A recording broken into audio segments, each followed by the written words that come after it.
companies ebb and flow with the economic times. There's times where everybody's pressed to do more with less. You're challenged because of, the 2008, the market collapse. People are on edge. But at the same time, that's when you feel that around you where like, look, I could be in a lot worse position because my company cares about me as a person. I'm not the next guy to get cut just because of it. You love that company or you have that loyalty to that company as well. So even if I wasn't doing this at Sure, I could probably be happy at Sure. I don't know what else I'd be doing. I mean, I'm 20x plus years into my career though. So. Yeah, of course.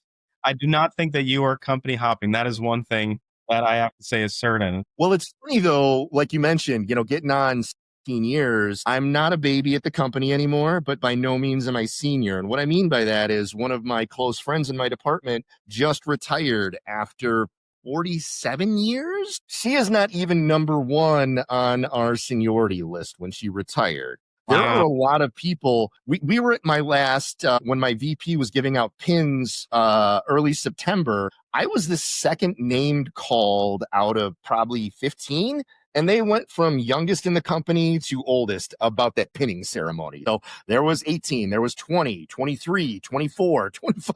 So wow, that kind of goes to the company. Like, it's a great company to work for. You stick around with it. Yeah, it's amazing. It is funny because like I feel like especially in the tech world, people tend to view their jobs a little bit like they treat it like renters more than owners. You don't really, you never wash a rental car. And, a lot of times people go to a company, work there for 2 years, collect some stock, go to the next company, work there for 2 years, build up a little portfolio. And I mean, there is something that is nice about the sort of long-term dedication and the feeling of comfort. And then be able to say, hey, look, there are things outside of work that are also really important.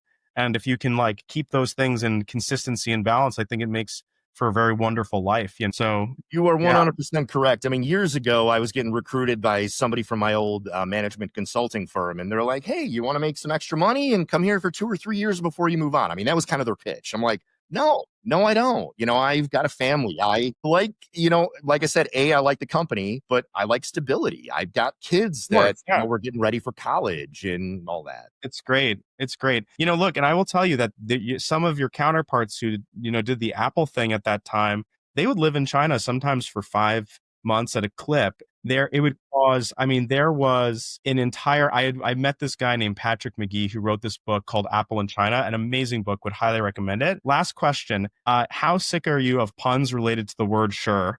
And things like, for sure, we can't be sure. Just get used to it after a while. I mean, you even fall into it yourself as an associate. It just happened. When I was in consulting, they said, hey, I'm a newbie, so you're doing all the grunt work. Go research these guys, get the profile. And they're like, you're going to Sure. I'm looking at Sure. I'm like, are we talking about the SURE? Because that's a bank vault thing. And I had no idea who we were.